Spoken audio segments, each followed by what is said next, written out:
Hey, good evening, y'all. XBT Trading here, Bitcoin Futures.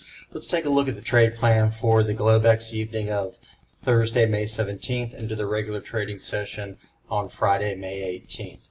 If we look first at our big picture scenario, all our directional biases, the overnight, the short term, and the long time frame are all bearish at this point. So we want to be obviously biased towards the negative, towards the short side, and be very cautious with anything to do with going long here.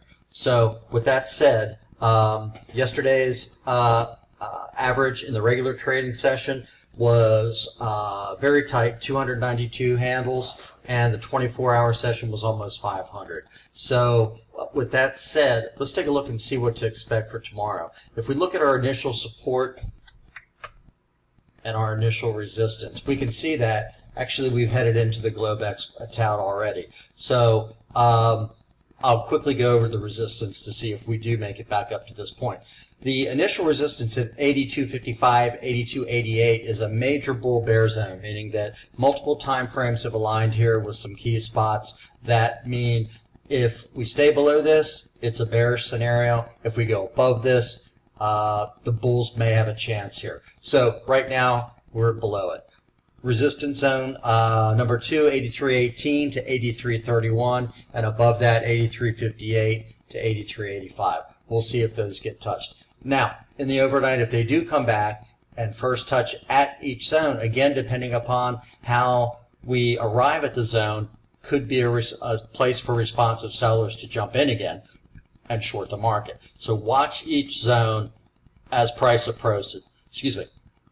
As price approaches, and then we determine whether that's a spot where we want to go short or not. So let's look at the more likely scenario to the downside. We created our initial. This is initial support, 80.87 to 81.45, and you can see right off the bat we gapped down to it and through it. So with that said, our second support zone comes into play at 79.19, 8,006, which we've almost tapped, and then down to more longer term support at 76.80 to 77.42. Today played out well.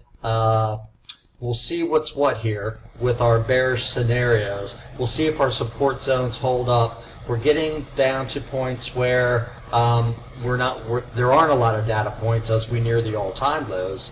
Not that close, but several thousand points away. But still, with that said, keep bearish thoughts in mind and short positions in mind. And remember that once support zones get broken, for instance, this 80.87, 81.45 zone, that will act as resistance. So if we come back up and hit that, that's a possible place where responsive sellers could jump in and begin to short the market. So with that said, hope you all trade well tonight in the Globex and tomorrow in the regular trading session. And I'll catch you around 5 o'clock with a market recap.